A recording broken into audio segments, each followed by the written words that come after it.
Hello everyone, welcome to this quick tutorial on floor planning using Synopsys IC Compiler 2.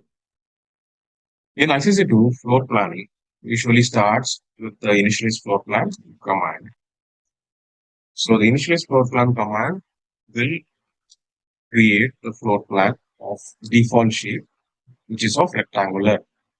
And this can be seen in the graphical user interface of the ICC2. The created floor plan shape defines both the core and the die boundary.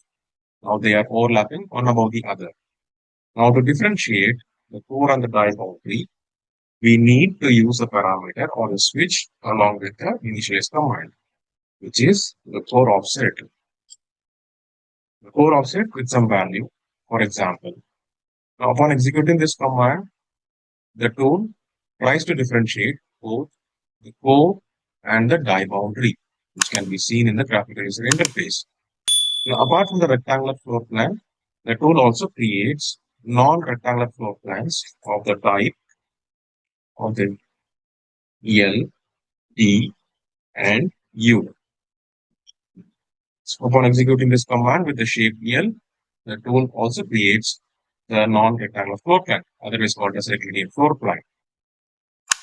Finally, choosing the right floor plan shape in ICC2 plays a major role in achieving the timing closure and the better chip quality.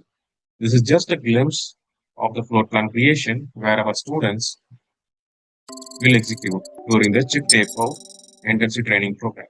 Thank you for watching.